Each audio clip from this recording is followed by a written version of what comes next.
कल्याणे निरतं करुणामयं नमामि चिन्मयं देवं सद्गुरुं ब्रह्मविद्वरम् वसुदेवसुतं देवं कंसचाणूरमर्दनं देवकी परमानन्दं कृष्णं वन्दे जगद्गुरुम्. So the first chapter of the Gita is called Arjuna Vishada Yoga. Those of us who have been here from the beginning of the journey, we saw that how Arjuna, who was extremely courageous and confident, enters the battlefield, and the moment he sees the actual challenge that he had prepared for, he breaks down.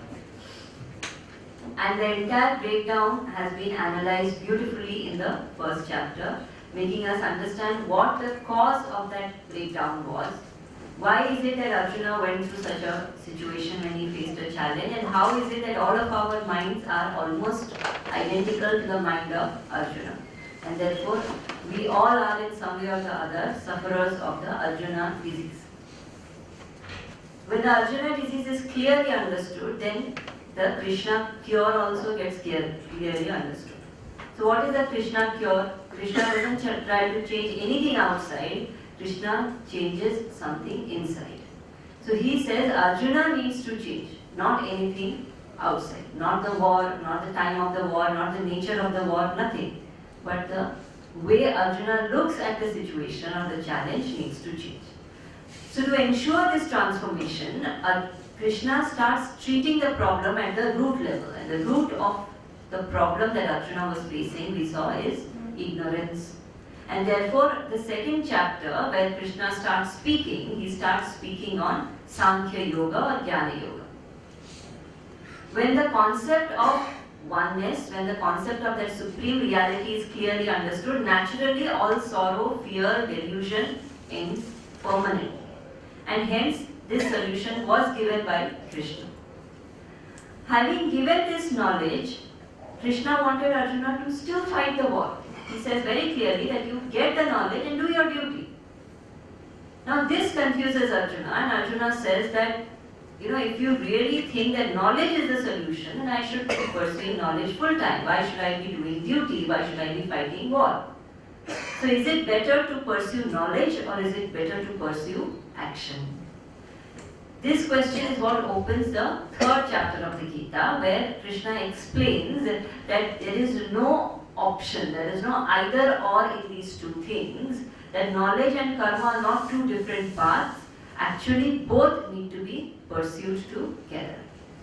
But because I need knowledge as a solution and I am not fully prepared for knowledge, I need karma as a purificatory means. And how will karma become purificatory? Karma by itself does not become purificatory. Merely by performing actions, we cannot become pure.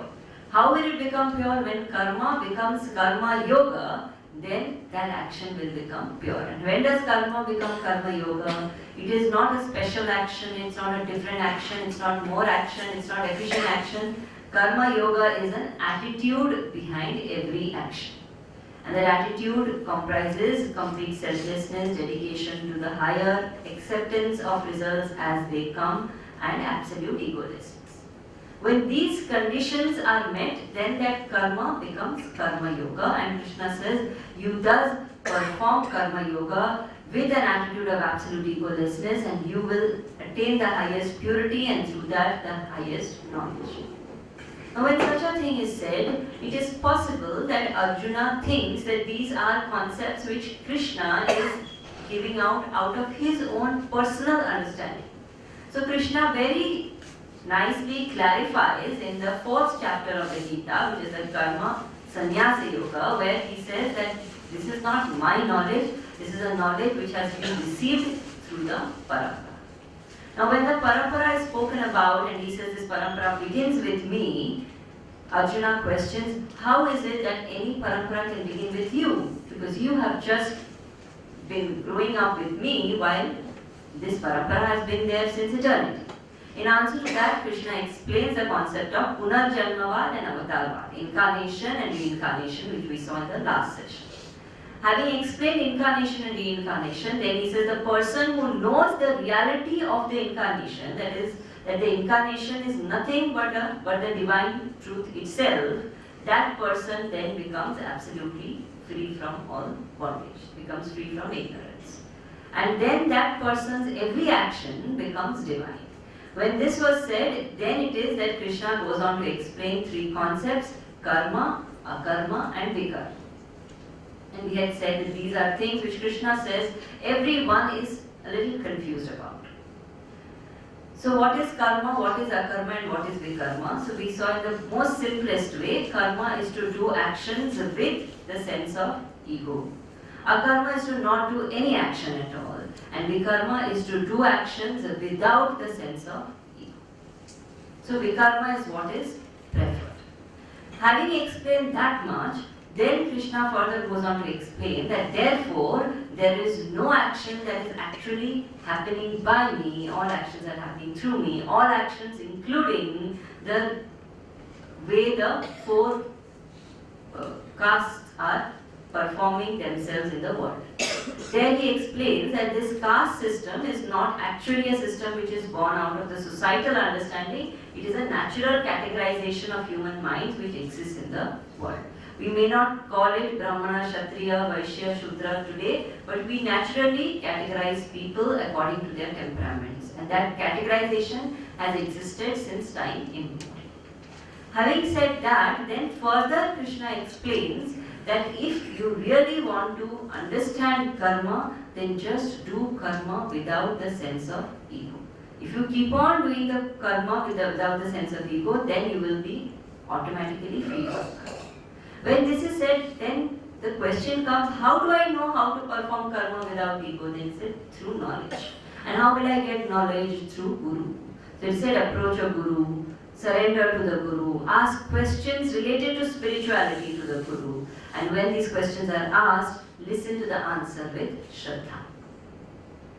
If you have Shraddha, then Shraddhavan Labhate Jnana. Then such a person will attain knowledge. Without Shraddha, knowledge cannot be transmitted. Some amount of basic faith is needed that what this person is speaking is the truth. So there it is that the fourth chapter closes, where Krishna says, if you do not have Shraddha, if you keep doubting, then Samshayatma Vinashati. Then doubting will lead to your own destruction. Even in a basic relationship like a husband-wife relationship, if there is constant doubt, then there is destruction. So everywhere in every relationship faith is needed, and more so in the relationship which is spiritual in nature.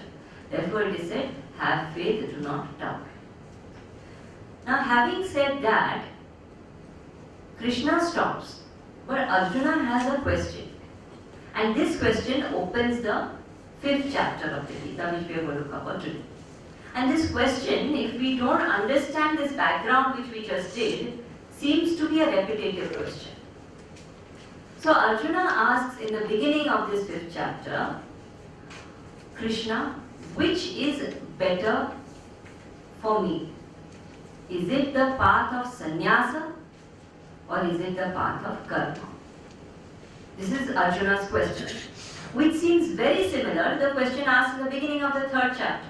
There also he asked, which is better, jnana or karma? And Krishna very clearly explained they are not two different, and karma will purify jnana and all that. Now why is Arjuna asking this same question one more time? There are many reasons. First reason is, when Arjuna asked that question in the third chapter, his reference was entirely general. Arjuna just wanted to know which is greater, karma or jnana. He did not ask it for himself. But now as the knowledge is being given, as Arjuna also is maturing, as he is listening to the Gita, his question has now become very personal. So now he is not asking which is greater in general, he is asking which is better for me, which will lead to my welfare. That is his basic question. Second point is that earlier when Arjuna asked, his question was between jnana and karma. Whether I should do actions or whether I should leave everything and pursue knowledge. Here his question is more direct, because he is saying whether I should do action or whether I should renounce action for a higher cause. which is what sannyasis generally do. Sannyasis don't get involved in the worldly action, they renounce the worldly action and pursue the spiritual path full time. So he is saying basically that is this better or that better? And this question coming at this stage is a very natural question, because any serious listener of the Gita who's hearing continuously that the higher path is what has to be pursued ultimately, this question tends to come in everybody's mind, then why should I live in the world? Should I live here or should I take sannyas? This is a natural question which comes. This is a natural question which has come to Arjuna. That should I be pursuing a household life or should I walk the path of sannyas? Second aspect of this question is, he is asking, even if I pursue the path of sannyas, or even if I become a spiritual seeker, should I be a full-time spiritual seeker or should I be a part-time spiritual seeker? That also can be a question. There are a lot of people who live in the household life, but they are almost sannyasis. They are, all their time is dedicated to sadhana. So there are those types also who are there but not fully there. Then there are those who actually leave everything and walk out and live somewhere else and do it wholly. So should I be a full-time seeker? Should I be a part-time seeker? Should I be a householder? Should I be a sannyasi? Should I pursue the path of worldly karma or the path of karma yoga, or should I pursue the path of complete sannyasa of karma? This is Arjuna's basic question. And this entire chapter actually answers only this one question, which is a very crucial question in the life of any seeker. That should I actually take sannyas or should I not take sannyas? Now the question is this really a question to ask? Many times when we ask a question, our question sounds very logical to us. But is this really a question to ask? That should I take sannyas or should I not take sannyas? It is like somebody wants to join medical college and that person comes and asks, should I join a private college or should I join a government college? Now what will the education counselor say? The education counselor will say, if you join a private college, you will become a doctor. If you join a government college, you will still become a doctor. But it depends on what you can afford. If you can afford the hefty fees of the private college, go join a private college, no problem. But if you can't afford that, at least join the government college and become a doctor. That's the point. So here, whether or not I will take sannyas is being asked because sannyas is being seen as an activity by Arjuna. Not being understood that sannyas is more in the inside than on the outside. The person has to feel sannyas inside, has to feel that renunciation within. If the person is feeling that renunciation within, then there is no space for that question at all. When somebody is hungry, really craving for food, and food is kept, that time we all know all our table manners go out of the window. We don't wait for anybody, we don't say, should I eat, may I, nothing. Food is there in front of me, I am dying of hunger, I just jump on the food and eat it. Because I am hungry. So if I am really hungry, if I am really ready for it, there is no question of the question. So whether or not I should take sannyas, as long as this question persists, I should not take sannyas. Because a person who really wants to take sannyas will never ask a question. There was one saint, he was a householder. He was a householder who was extremely advanced spiritually. So he used to live with his wife, and wife was not so spiritually evolved. So she used to, chat around with her friends and gossip with the neighbors and all that. And one day she came fuming and she said, you are living such a spiritual life, I appreciate it, but you are not doing this also fully, you are not doing that also fully. See the others, they are doing it fully. He said, who others are doing it fully? Tell me. He said, this my friend, my neighbor, she, her husband is taking sannyas. So he said, how do you know he is taking sannyas? No, they've just announced, and we had a farewell party for him also, and everybody is so glorifying him and praising her also that she's allowing her husband to take sannyas, and you too don't do anything. Neither you are taking sannyas nor you are participating in worldly life in between you. So this husband just listened and he said, sannyas is not taken like that. So the wife again, you know very much what sannyas is taken, how sannyas is taken, tell. So this husband just got up and there was one, gamcha. Towel, not the Turkish one, it's that red gamcha. Red gamcha. There was one gamcha lying there. He put that gamcha on his shoulder. He said, sannyas is taken like this, and walked away, never came back. One who really is ready to leave, just leaves. There is no question of farewell and announcement, and people send emails. One camp they will be going to for 5 days, and 100 emails they will say, I am going for camp, I will not be available for 7 days. Go. So our renunciation is not there and we are still attached. Actually, people are not craving to contact us for the 7 days. We feel important. So the idea is that the person who is ready can always take sannyas. And the person who is ready will not even ask the question. He has just grown out of it. Like a child who has grown out of the teddy bear does not ask anybody, should I stop playing with the teddy bear and should I start riding the bicycle? Automatically we will see after a certain age, that teddy bear who the child used to never leave will start sitting in one corner of the room and the child will start paying attention to the video game and the bike and this and that. Why? Grown out of it. The growth needs to happen. When the growth happens, there is no question, there is no permission, there is no doubt, nothing. One just leaves. And when the readiness is not there, then the questions are. Now Arjuna doesn't have the guts to actually leave. That's why he is asking all those questions. Should I take sannyas, should I not take sannyas?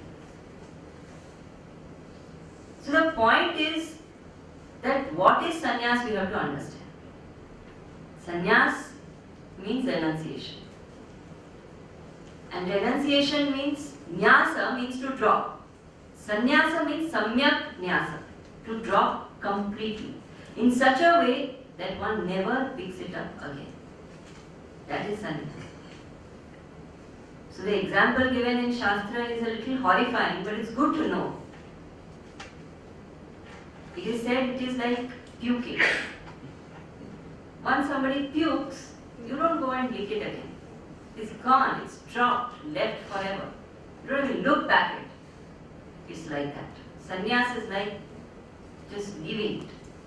That is sannyas. And that sannyas in the journey of a seeker is compulsory for everyone, actually. Everyone in the journey of their life ultimately need to drop everything and seek the higher. Because fact remains that one can't do both forever. At some point or the other, that 100% attention has to be given. But when to give, that's the question. And how to give.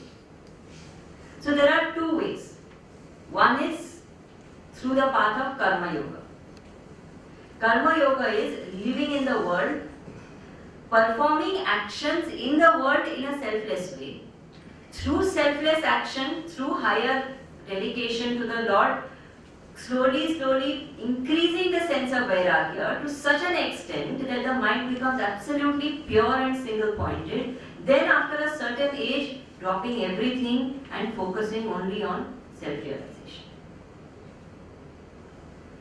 Second way is, one starts with Karma Yoga, but in the process, one becomes so pure that one does what is called as Gauna Karma Sannyas. Gauna Karma Sannyas is that where one drops worldly actions but does only spiritual actions, because one has purified oneself relatively so as to not need the worldly action so much, but he is not fully ready to do 24 hours meditation. So he in between does Gauna Karma Sannyas, which is what most sannyasis who are serving the society are doing. So they have left the worldly action, they are doing only spiritual action. So they are a little different from the person who is doing Karma Yoga in the world, but they are pursuing it 100%. But either ways, whether I pursue the path of karma yoga straight, direct, or I pursue this step by step karma yoga, then gauna karma sannyas, and then go further, ultimately both have to drop everything and go into Atma Chaitanya. That is the question. So now the doubt comes that when do I know that I am ready for it? And when do I know that I am not? Simple criteria is that the person who has diminished one's likes and dislikes and one's dependencies can do Gauna Karma Sannyas. But the person who has not diminished one's likes and dislikes, who still has those cravings and those preferences, live in the world and perform karma yoga. So Krishna's answer here is very simple. He says, look, both paths will lead to the truth. There is no doubt in that. Although they both sound very opposite, they are both leading to the same goal. But you, and including you, all others mostly fall in the category where the mind is adulterated with desires, anger, passion, negativities, likes, dislikes. These things somewhere or the other are influencing majority. And therefore, for majority of the people, the path is karma yoga alone and not karma yoga leading to Gauna Karma Sannyas. They cannot leave karma. How does one know whether or not one is ready to leave karma? Very simple criteria which is given in Viveka Chudamani is, the day I think I am ready for 24 hours meditation, I can drop karma. 24 hours, do nothing but Atma Chintan, drop karma. Those who dropped karma, they did that. Ramana Maharishi dropped karma. What did he do after that? He didn't sit and watch DVDs. He didn't play cards. He didn't listen to music. He didn't need anything. He just sat quietly, did Atma Chintan. Tapovan Maharaj, Swami Chinmayanandaji's guru, he dropped karma. What did he do? He never came back to the place after that. Lived in the Himalayas contemplating on the truth. That's all. So if I am ready to do that 100% 24 hours of the day, then I can drop karma. But most of us are not. So Krishna says majority is not ready for that kind of a sannyas. So because majority is not ready, the best and ideal path for most people is the path of karma yoga. So Arjuna, you perform karma yoga. Forget about sannyas. Don't even think of sannyas. You keep on doing karma yoga with the right attitude of karma yoga. Automatically it will lead us to a sense of purity where I will feel the need to reduce. It automatically happens. When a person keeps on doing selfless work, the ego becomes lesser and lesser. The needs and wants also become lesser and lesser. And over a period of time, one says, why do I even need anything? Why do I even need to do anything? So the dropping happens automatically like the dropping of the teddy bear. There is no force, there is no pain, there is nothing. The example given there is that of a ripe mango. Ripe mango, when it is on the tree, when it becomes really ripe, it just falls. When it falls, there is neither pain to the branch nor pain to the mango. Nobody goes through pain. It's effortless detachment. That is the reason why brahmacharis wear the color of the mango. Identifying that yes, these are people who should have that level of detachment, ideally. Whether they have or not is questionable, but they should have. So that effortless detachment which is required is the criteria for knowing that my karma yoga is fructified. So when I am performing actions in the world, whatever that action may be, if I am doing it with the attitude of karma yoga, my effortless detachment becomes more and more and more. Over a period of time, nothing really bothers me too much. I am absolutely unaffected because I am detached. So till I reach there, I should not even think of sannyas. And when I reach there, I don't have to think, it will just happen. So either way, Krishna says don't consider sannyas as an option. Why? Because you are asking the question. If somebody really wants to take, they would have left, they won't be sitting there and asking questions. There is no way. So So the person who is not ready must live in the world and do karma yoga. It does not mean that karma yoga is the lower path or is for those people who have attachments or something like that. It's not a rejected path. It is two different paths for two different types of people, that's all. There are two different types of people. So like one cannot say that, why should Beethoven be singing and Shakespeare be writing? Shakespeare should sing and Beethoven should write. But they are made like that, In the same way, there are people who are made different. So neither of the path is greater nor of the path is lower. That is very, very important to understand. That neither of the path is inferior or superior. There was once when, very interesting experience, I myself had this. I was with Guruji and one person came to meet him. So that person was very frustrated and he said, Swamiji, you are so lucky, you have escaped this Maya Jal, we have got stuck in this household life and every day, so many troubles. You are free, your life is so easy, no wife to trouble, no children to nag, nothing. So Swamiji said, yes, you are right, it's very easy. Your path is very difficult. Household life is really terrible, very challenging. I really appreciate it. So that person became very happy, went. After 10 minutes, another lady came there. This happened in front of me. And that lady said, Swamiji, your life is so difficult, you live on Diksha and you keep on traveling for talks and you have no family, nobody to love, no chunnu munnu to trouble, no nothing, Such a boring, bland life you have. I feel very sorry for you, Bichara. Swami said, very true. My life is very bland and boring and difficult. Your life is very interesting. Why? Because to each he himself, isn't it? Neither is that path greater nor is this path greater. Whatever suits us is greater. There was once a monkey, I don't know if I said this story before. This monkey was one day sitting in the lake and picking up fish and putting them on the branch of the tree, one by one by one. So man was watching, he came there and he said, what's wrong with you? Why are you picking fish and putting them on the branch? You are a vegetarian animal, you don't even eat fish. So this monkey said, no, I'm trying to save the fish from drowning. The fish does not need to be saved. Monkey needs to be saved if he falls in the water. Fish is made for swimming, monkey is made for being in the branch. Same way, each person is made differently and each person's path is made differently. As long as I have a question whether or not I should take sannyas, forget about sannyas. Just keep on doing karma yoga. That itself will lead us into sannyas. Then the question comes that how to perform karma yoga. Krishna can always say that, I have explained this before, one whole chapter I have spent. But he knows we forget. We are forgetful people. So he takes this opportunity again to explain the concept of karma yoga all over again. And here he specifies, saying you do actions dedicated to the Lord. Which is not what he specified earlier. In the earlier chapter, he kept saying egolessness is what you have to focus on. Selflessness. Here he specifically says you need to make this karma yoga dedicated to the Lord. The moment it becomes dedicated to the higher, that moment that karma becomes selfless. Classic example of doing action dedicated to the higher is Bharat.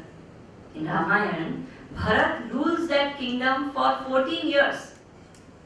But not even once he sits on the throne. The throne belonged to Ram, the kingdom belonged to Ram. Sitting in Nandigram, he rules the kingdom, administers it on behalf of Ram, for the sake of Ram. This classic example of karma yoga, that a person performs action for the Lord, knowing that everything belongs to the Lord. The work also belongs to the Lord, the workplace also belongs to the Lord, the result also belongs to the Lord, the ability to act also belongs to the Lord. So this attitude one needs to maintain. Then there will be selflessness. And this is the actual result of karma yoga. When people ask what will happen when you pursue karma yoga, these big things in Gita, why should you do all that? Even if you act selfishly and keep on pursuing results, what is the harm? Simple thing is, the moment there is selflessness, there is peace. Nothing else in the world can bring peace. You think the moment I say I don't want it, I have peace, isn't it? Till I keep on saying I want, I'm at it. So there was this crow, and there was this eagle. This eagle was flying very high in the sky. Eagles fly at a very great height.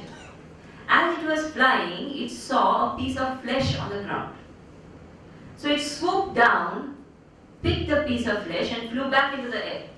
The moment it was back in the air, before it even knew, there was a huge number of crows which were chasing it continuously because they wanted that piece of flesh.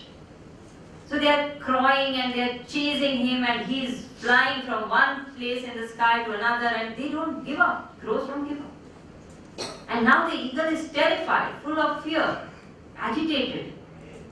Ultimately, at some point, somehow, he just out of fear opens his mouth and the flesh falls on the ground. All the crows go towards the flesh and he says, Appa, Shanti. This is what happens when we give up self. Shanti. This is the benefit of Karma Yoga. So once when somebody asked Guruji, that you have spent so many years, 40 years of your life serving the society, serving Chinmaya Mission, being a sannyasi there, what have you gained by doing all this? Guruji said very beautifully, he said, before I came to Chinmaya Mission, before I started serving the society, I used to keep asking for every action, what will I gain? Now I have stopped. This is my gain. And I don't ask anymore, what will I gain? Otherwise, everything we keep asking, what will I get? That itself shows our level of selfishness. Why does it matter what will I get in everything? Some things are done not to get anything. But that attitude, that selflessness comes when we keep performing Karma Yoga. So Karma Yoga by itself is a very, very powerful mechanism to bring about that sense of selflessness. So Krishna says this karma is like a bridge. Bridge between what? So today, we all feel somewhere that I am the doer of the action. That sense of doership is very, very deep. So no matter how much we say on the outside also, nahi, sab Bhagwan ne kiya, ye, wo, but the moment somebody says, ye bahut acha kiya, we feel very good. That good feeling shows that I somewhere believe that I did it. So that sense of doership is very, very deep rooted. And what is the fact? Fact is that I am not doing anything. The self is absolute non-doer. Now, how do I even imagine that I am the non-doer in all the actions that are happening? It's very difficult to even imagine. So, to evolve from being a doer 100% to being a non-doer 100%, that gap is bridged by Karma Yoga. And how is Karma Yoga practiced? The ideal way to practice it is through Karana Bhava. Karana Bhava means the feeling that I am the instrument. Karana means instrument. That I am the instrument in the hands of the practice. The instrument does not have its own ego. The instrument does not have its own will. The instrument does not have its own identity even. Whatever I am doing just because the Lord is making me do. And we should make sure we do not use this theory as per convenience, which is what most people do. So if I get angry, I say, I didn't do anything. The Lord made me get angry. He is me. But if I do something good, I did. Self-made man. Really in the world, is there anybody who is a self-made man? Think about it. So the moment I understand this gap, I realize it's a huge gap. And that gap is bridged through karma. And I keep on telling that every action is happening by the Lord through me. This one attitude changes everything. So when a person has this attitude and the attitude of being an instrument, and the gap keeps getting bridged. Slowly one realizes that I am the non-doer. Then what is my role? We have to understand this. That when I say I am the non-doer, it is not like a devotional statement that you keep saying it so your ego will become less. That is logic. Now you think about any action. Any action which is happening. Let's say I am talking. Which out of this is what I am doing? Neither have I created the body, nor the mouth, nor is the knowledge mine, nor are the listeners brought by me, nor are they created by me, nor is the place created by me, nor are the facilities created by me. What have I done in this whole process to say I am doing the talking? Actually, if we start analyzing, in every action there is nothing that I am doing. So there was once when Gurudev was at a Diksha, and it was a Samashti Diksha. So different people had brought different dishes. One lady who had brought bhindi, she was very curious to know what Gurudev had to say about the bhindi. And incidentally, Gurudev didn't comment at all. When he put the bhindi in his mouth, he didn't say anything. About all other things, this is very well made. So she couldn't stop herself. She said, Gurudev, how is the bhindi? I made it. So Gurudev asked her, which part of the bhindi did you make? Masala you didn't make. Water you didn't make. Fire you didn't create. Bhindi you didn't create. Earth from where this whole thing has come, you have not created. Your own body you have not created. Your energy also is not your own. Where have you got this bhindi from? So if we think about it, in every action, there is actually no doer. This whole idea of me being a doer is so illusory when we analyze. It's not a spiritual, mystical thing that all spiritual people say, I'm not the doer. There is logic. Actually, where is the doer? There is no doer. So because there is no doer, what is my role? My role is that of a witness. I know that actions are happening, isn't it? In my presence, actions are happening. If I am not there, actions can't happen. That is true. In my presence, actions are happening, but I am not the doer. How can that be? Example of that is the sun.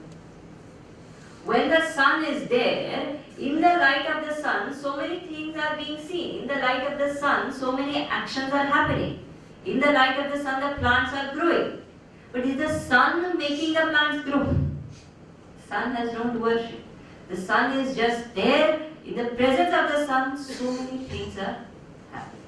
In the same way, in my presence, actions are happening.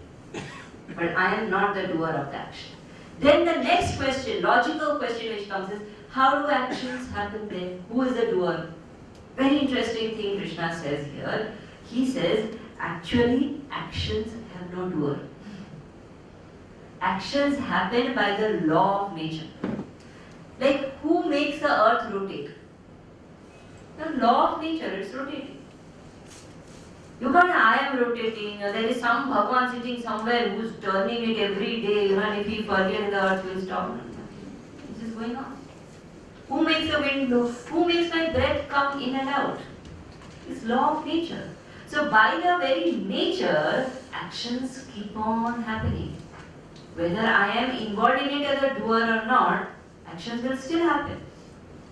We can experiment with this during this period also, from this class to the next class. Try this. Keep saying that I am not the doer and see how actions happen. It will be surprising that even if I am not taking that doership, taking that responsibility and that identity of the action, it's not that actions will stop. It's not that anything will stop. Everything will keep going on as they have to. So the world goes on, actions keep happening by themselves, by the law of nature. I am not the doer at all. And this, as a theory, can be very inspiring. But practically, if we think, this is a very, very unburdening thing. The moment I realize that I am not the doer, all that stress, all that pressure that I feel to prove myself, to project myself, to feel rejected, to feel accepted, all those feelings are gone. Because what? I'm not the doer at all. The one who's doing, let him take the credit and let him take the blame also. It does not belong to me at all. I am just an instrument in the hands of the Lord. Like the flute is an instrument in the hands of the Lord. Completely empty, having nothing of its own. And the moment I become empty and I place myself in the hands of the Lord, an ordinary bamboo becomes Venu, his flute. The whole identity changes. So therefore it is said that understand that actually there is no doer. So don't unnecessarily take this illusory doership and struggle. Just say actions are happening in the world through me, but never by me. Now when this is said, then the question asked is, what happens to a person who understands this? This keeps coming back in every chapter. With marketing, they have to tell you what you will get. They know we are ultimately selfish. So they say, what happens to a person who realizes that I am not a doer, who through the process of karma yoga purifies his mind completely and attains that state where one drops everything, does after and attains the knowledge. What happens? The first thing that happens is that person experiences a kartrutva. That he knows that I am not the doer. Very clearly. Today in our mind this is a notion. This is not a reality. For example, supposing you work in an office. You work in the office, you spend morning till evening in that office, you do so many things in the office, you go through different emotions in the office, but never for a moment do you feel you are the office. Never for a moment you feel that you are the equipments in the office. The office is there, the equipments are there, you're using all of them, you're working there, but you don't consider your workplace to be you. Why? Because there is complete clarity that I am the person working in this office, I am not this office. This kind of clarity is there in the realized person. That I am the person working in this body, I am not this body. I am the person who's working in this personality, I am not this personality. The moment I detach myself from this personality, suddenly I realize that my whole vision changes. Why? Because the only way to detach myself from this personality is to attach myself to that supreme oneness. Otherwise it's impossible. So the moment I want to detach myself from this personality, I say I have to attach myself to the supreme oneness. Now if you see, different people operate out of different attachments. So if there's a newlywed, especially if it's a newlywed girl and she's doing well in her life, you bring up any topic with her. Whether it's politics or it's cricket or it's anything, you bring up a recipe, you bring up a party, you bring up Gita. She will make sure she talks about her husband. Oh, be as I बोलता. This is exactly what he does. Her mind keeps going to her, him only. If it is a parent who has had a firstborn child, you see they keep on talking about their child endlessly. Sometimes they come to meet our Swamiji, and poor thing, the Swamiji has to keep on listening glories of the child. What to do? They are completely attached to that child. Somebody who is passionate about cars, keep on talking about cars, no matter what you do. Somebody who is a scientist will keep talking science. Somebody who is politics, there are some people who have great interest in politics. They don't care who is in front of them, what is, everything they'll bring up political discussion and keep on talking. So everybody has a center of focus which they operate at. What is the center of focus of the realized master? The center of focus of the realized master is everything. That's why Vivekananda used to say a very beautiful line. He used to say that the truth is a circle with a diameter nowhere, with a circumference nowhere and a center everywhere. Very interesting. Infinity is a circle with a circumference nowhere and a center everywhere. So the realized master is identified with everything. He has no single center of focus. And therefore, he has a holistic vision. Nothing excludes his vision. He is able to see things from everybody's standpoint. He is not looking at it out of attachment. He is looking at it from the standpoint of the self, which is completely non-attached. Now, a person who is attached to the child will not be so attached to everybody else.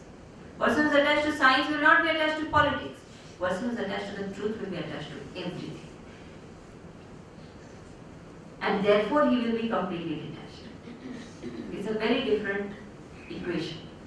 It's a completely holistic vision. And such a person who has a completely holistic vision will be able to view situations from a very, very different standpoint, from a very higher standpoint. These are benefits of practicing Karma Yoga. So first benefit is that the person loses all sense of doership. Because he has lost all sense of doership, he has become holistic in his vision. Because he has become holistic, because he is seeing that oneness everywhere, automatically his vision becomes flawless. He is not able to see dosha in anything. We see dosha very easily. In fact, we see dosha only sometimes. So everything is all right and the talks are going on well and everything is well organized, and one chair somewhere is broken. They will make sure they come forward and say, that chair is broken. Are Rama, there are 200 chairs which are not broken. Sit down there. So one chair is broken, that attention goes there. So our mind constantly focuses on the flaws. But the realized master, because he's seeing oneness everywhere, there are no flaws. The person who's focusing on the name and form will say, this jhumka has one, this bit which is broken.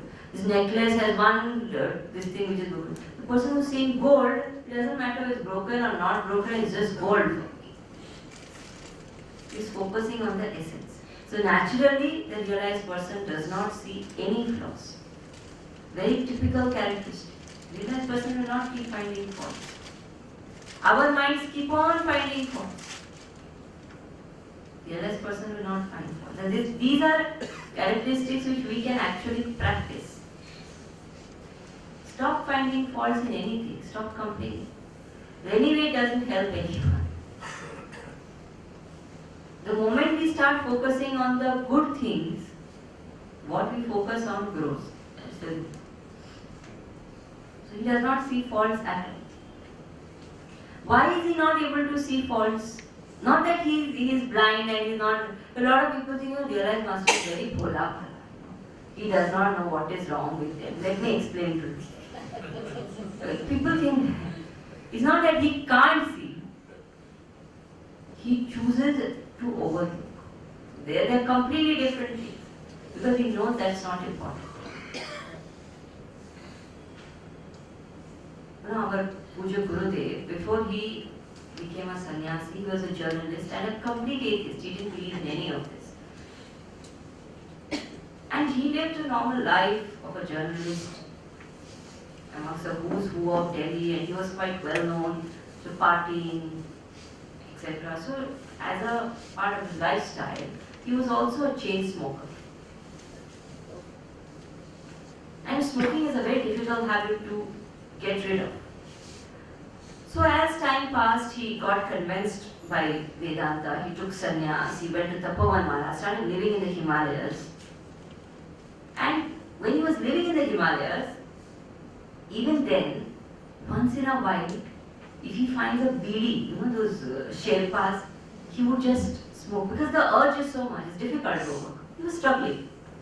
So some of the sadhus, they found it very offending that how can somebody, do this. They went to Tapovan Maharaj. He was under Tapovan Maharaj in the Himalayas. So they went to Tapovan Maharaj and said, your disciple is Chinmaya, we have seen him smoke weed once in a while. You should tell him. Tapovan Maharaj said something so beautiful. He said, I am not interested in the smoke outside as much as I am interested in the fire within.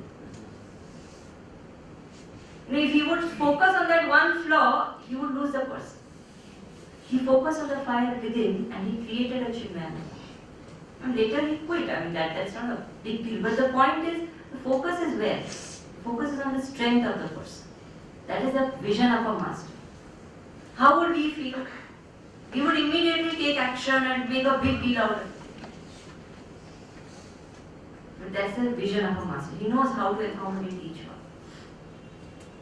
There was another incident where Gurudev, used to travel a lot.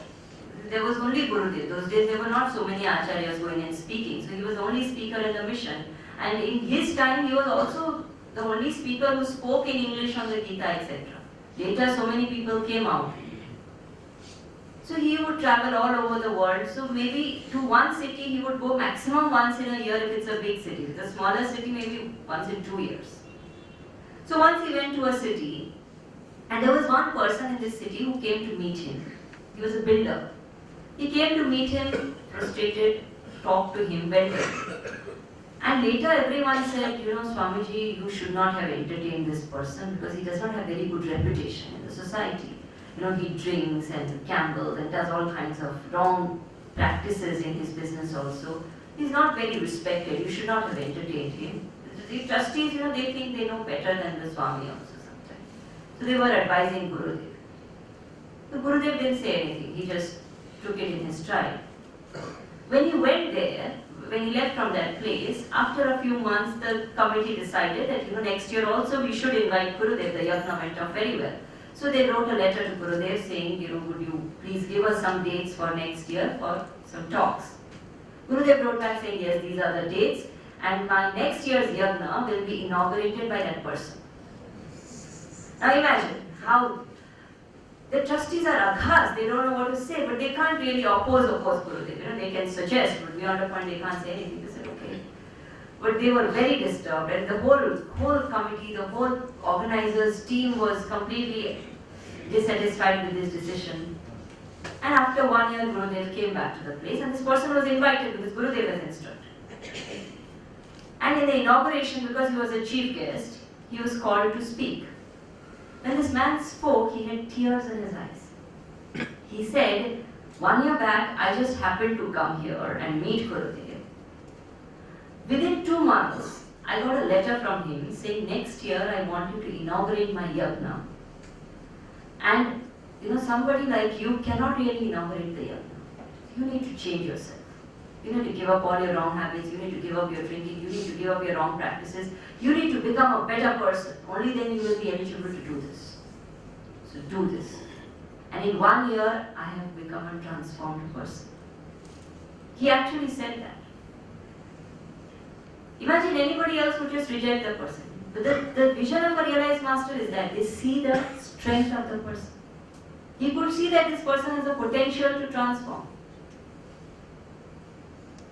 And this person was so overwhelmed that in spite of my faults, where everybody was disrespecting me and thinking of me as an ill-reputed person, here is somebody who gave me this honor of inaugurating a yagna. That itself is so overwhelming, it transforms a person. Same thing happened with Angulimal and Buddha. When Angulimal was there in the forest, many people, the story is narrated very simply, saying that this Buddha comes there, he cuts a branch and says, can you attach the branch back? Then Angulimal says, no, that's not possible. He says, what you can't give back, you should not take. You can't give life, so you should not take life. And Angulimal is transformed. Do you think a person who is out to kill 101 people, cut their fingers and wear them on the neck, has already killed 100 people, is about to kill his 101st, that kind of a cruel person will be transformed by that one statement? Sounds too dramatic, isn't it? One statement does not transform anybody. Angulimal already knew that he can't give life. It's not the philosophy. But it's the intent of the person. The fact that Buddha took that pain to come there. He had the choice. The villagers warned him, saying, don't go there, Angulimal is there in that forest, go from the other way. Buddha said, I will walk through. That seeing that person beyond his flaws transformed the person. That is the vision of a master. And how is he able to do that? Because he sees oneness. To him, nothing is different from anything. We focus on the form. Once when Gurudev was in Siddhibari is in Himachal Pradesh where our Gurudev Samadhi is today. It's one beautiful ashram we have there. So Gurudev was there and there were some visitors from abroad. And in certain countries abroad, they don't have mango trees. So there was this mango tree and this person, these visitors were taking a walk with Gurudev in the ashram. As they were walking around, Gurudev was with them and this person said, "What is that?" Gurudev looked at her and said, "That is divinity in the form of a tree." He did not say it's a tree. He said it's divinity in the form of a tree. The vision is, see divinity even in the trees, see divinity even in the animals, even in everything. Because divinity is there in everything. That vision of oneness is what the realized master has. And because he has that sense of oneness, therefore he conquers hearts. And therefore he becomes the conqueror of the world. It's a very beautiful doha in Hindi. I can't remember the lines of the doha, but the meaning is very beautiful. It says the conquerors of the world are now buried in the land which they conquered. The kings are buried in their kingdom, isn't it? Many of them are just a part of history, many of them are not even part of history. Those who spend their lives conquering land after land and wealth after wealth. Who are the people who are truly remembered? They who have managed to conquer hearts of the people who are truly remembered. You think about it. Today, Amitabh Bachchan and Shah Rukh Khan are big celebrities. Think about them 5,000 years from now. How many people do you think are going to even know them? 100 years, yes, possible. 200 years, 500 years, 5,000 years. Completely forgotten. Big celebrities, big achievers. People like Rama, like Krishna, like Buddha are remembered thousands and thousands of years after they're gone. Not because they conquered lands, but because they conquered hearts. That there's a feeling of love.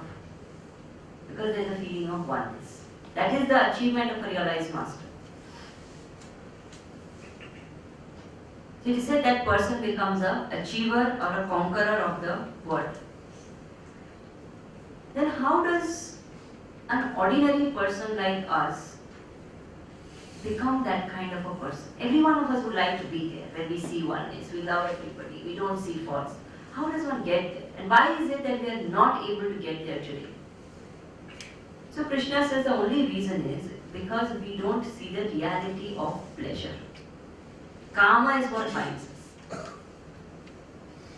So Krishna says, see what the reality of pleasure is. That in every pleasure there is actually pain hidden. Every form of pleasure. It's very interesting. If we start analyzing, you will not like me anymore, but it's important to make you think, because I'm the only person who can make you think right now. What do we do for pleasure? We watch TV. Somebody comes tired from work and says, I'm very tired, all I want to do is watch TV. What happens after we watch 2 hours of TV? Are we fresh and energized? You all know out of experience. One is so tired, so many times one sleeps on the couch. One doesn't even have the energy to get up and go into the room. People say, I have had a very hectic schedule, I'm going on a holiday. 10 days holiday, abroad. Come back from the holiday. Now are you energized? Oh, we're so tired. Hey Rama, why you went for holiday? To get tired. We go there to get fresh, isn't it? Does pleasure really energize us? Food, another big form of pleasure. What does food do to us ultimately? If you keep eating and eating and eating, ultimately what do we say? We're tired. Even eating makes us exhausted, gives us pain. And it's very interesting that the human mind is such, people hate taking medicines. People love taking food, especially unhealthy food. Unhealthy food causes diseases. Medicines cure diseases. You understand? So what cures us, we don't like it. And what causes us harm, we enjoy it. That's the nature of pleasure. So we really need to think about it, that is there really pleasure in pleasure, or is it that there is pain hidden in pleasure? It's a question to ask. King Yayati in Bhagavatam, that story comes of King Yayati. He lives his whole life in indulgence, in pleasure. Having lived a whole life of pleasure, he is still not satisfied.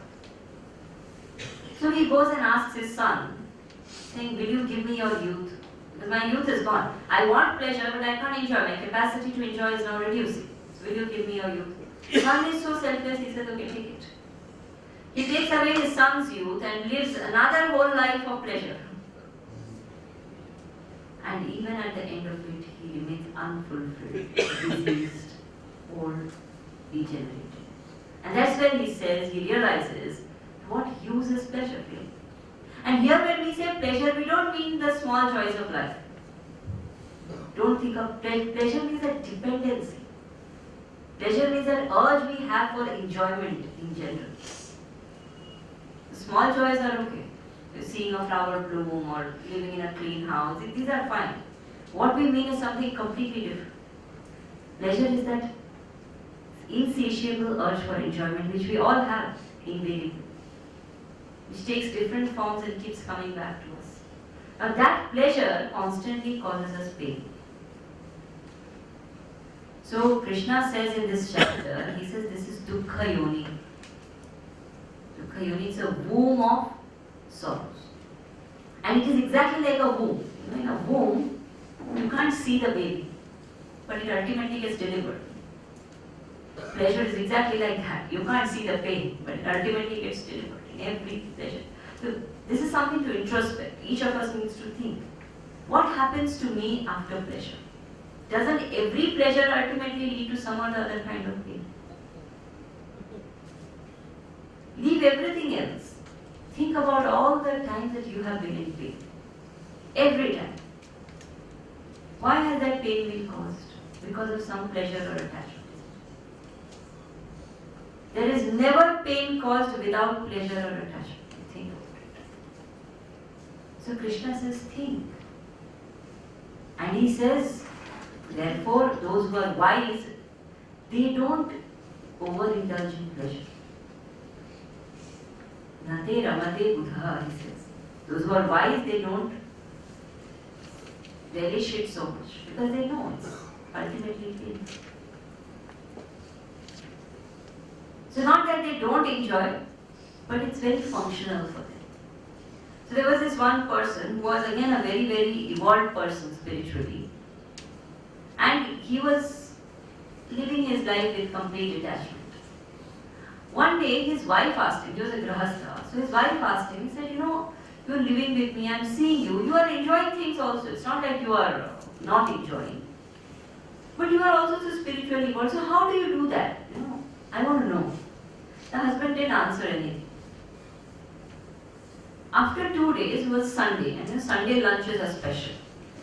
So she made a special lunch and all that as usual. And that day he didn't come back home on time. And at about 3 o'clock in the afternoon, the bell rang, the doorbell, and she opened the door and she sees him. He's sweating, his eyes are red, and he has a sword in his hand. And he comes rushing in, and he puts the sword right on her neck. And he says, I have had enough. I don't want to live in this world as a worldly person. I'm living in this world as a worldly person because of you. I will kill you and become free. So she's terrified. And then he says something very strange. He says, you know, I don't want this blame also that I didn't let you enjoy because I don't want to enjoy. I don't want to enjoy, but you enjoy because you like enjoying.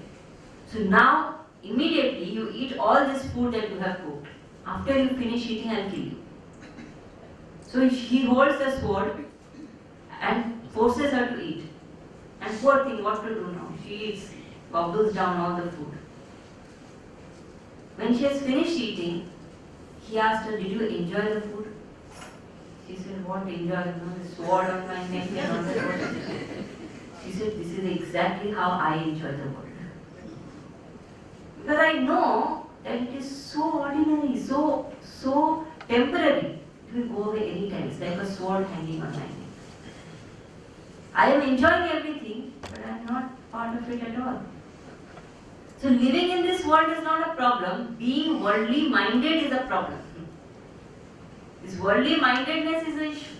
And when that worldly mindedness is there, even if one goes to the ashram, becomes a sannyasi, the mind remains worldly. One does worldly things only.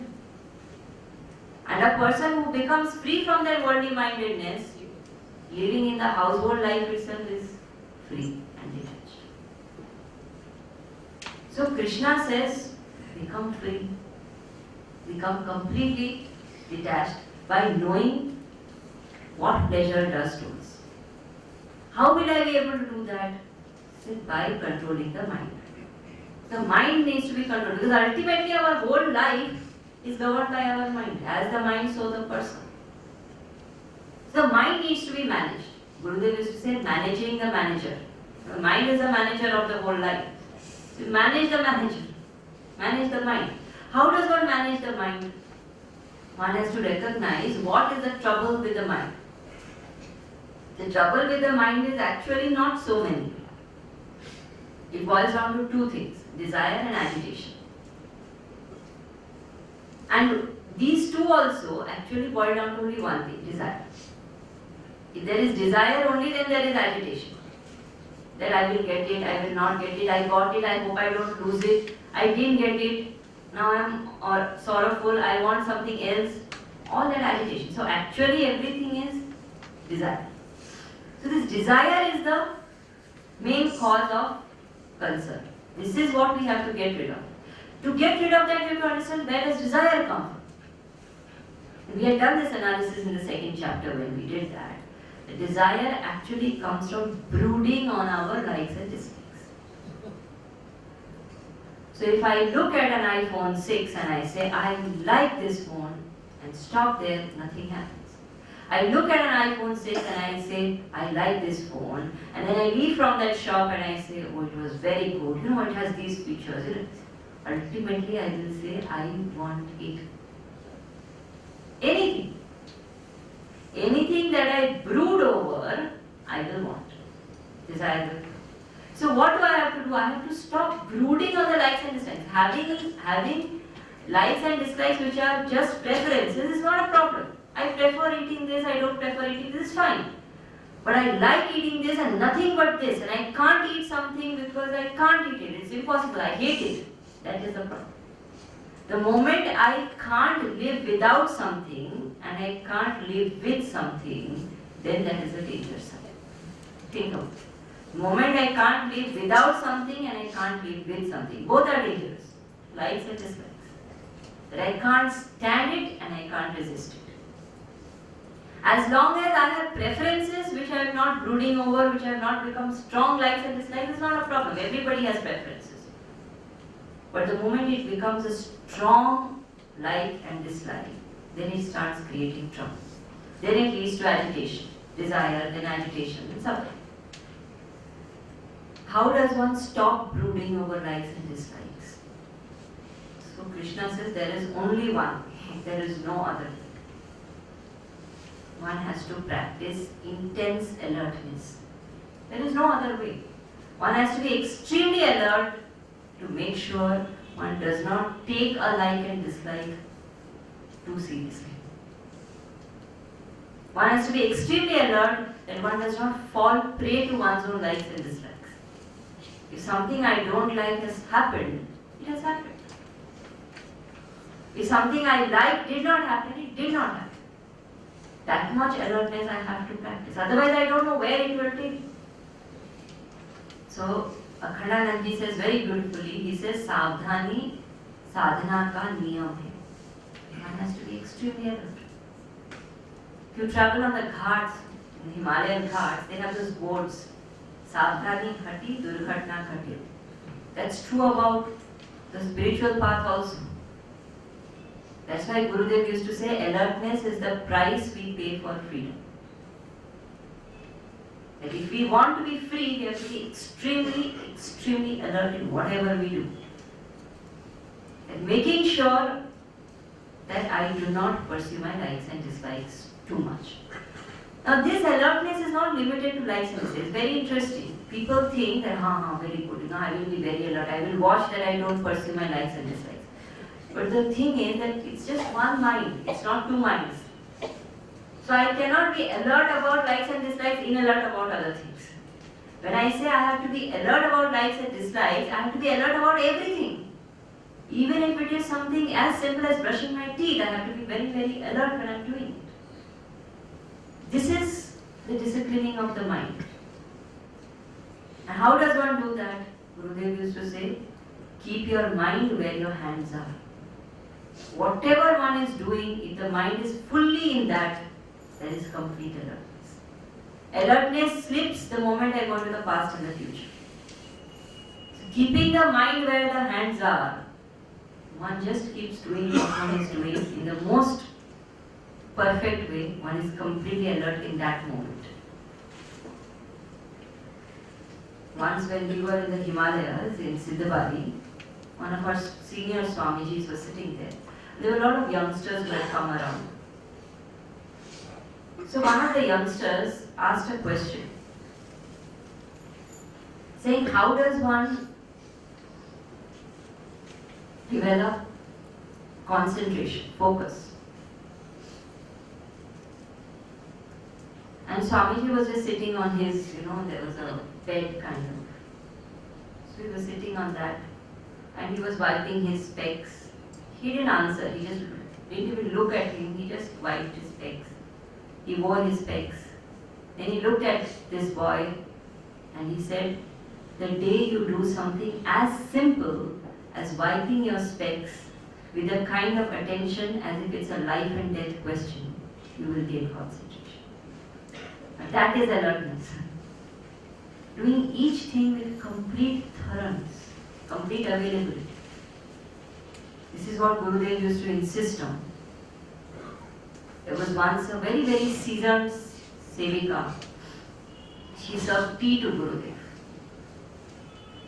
So when the tea was served in the saucer and the cup, so the saucer had one drop of tea on it. So Gurudev looked at the cup and he said, do you think I'm sitting in a railway station? Why are you giving me like this? And he returned the cup and she cleaned it up and brought it. Now one external person may think, why does he have to be so finicky and this and that. Now we have seen Gurudev eat out of anything actually. It's not that he cares. The idea is the person needs to learn alertness. When you are doing something for your Guru, if you are not 100% alert, you can't be alert in anything. One needs to have that level of alertness. Because only when there is complete alertness, there is complete presence. And that presence is what matters. We are being here and now. Keeping the mind where the hands are. So when one practices this level of alertness and control and all that, somewhere one feels, what will happen around this? Krishna says very beautifully that only such a mind which is completely controlled and alert, only and only such a mind can ever practice meditation. So he has hinted, saying, why am I telling you to do all this? Not so that you become very efficient. Of course you will become, no doubt in that, but that's not the purpose. Purpose is only then you can practice meditation, which is what you need. What is meditation? How to practice it? That will be covered in the 6th chapter. So he says practice meditation, and for the sake of practicing meditation, practice control of mind. And such a person who through control of mind recognizes the truth, that person then realizes that the Lord is actually ever present as the teacher, as the Lord, and as the friend of all. So finally he gives this assurance that don't worry when I'm telling you to be alert and that you are the non-doer and you have to walk this path, and don't get hassled. Know that I'm there with you in this whole process. As the friend of all, the Lord is there for everybody. So So supposing you go to an unknown place or an unknown country, you say, you go and tell somebody saying, I'm going to catch the neighbor. Supposing you go and tell somebody, I'm going to Thailand. The person says, very good. My Bua lives in Thailand. I will tell her, she will come and take you from the airport and all that. How assured we feel. Chalo, when I reach there, I know, at least somebody I know. I'm not meeting a completely unknown place. So here Bhagavan says that when you reach the higher realms, I am there. So don't worry. I will receive you. I'll take care of you. Gurudev always used to say, don't just meet me here. I will meet you in your meditation. That is what Bhagavan means here. The ultimate meeting is that where as the oneness, as the truth, one just unites. Then that meeting, then that unison, nobody can split. It's complete in itself. So with that, the 5th chapter closes, preparing the mind for the practice of meditation, which will be covered in the most famous 6th chapter of the Gita. Next class is on 3rd chapter. Om Purnamada Purnamidam Purnat Purnamudachyate Purnasya Purnamadaya Purnamevavashishyate. Om Shanti Shanti Shanti. Hari Om Shri Gurubhyo Namaha. Hari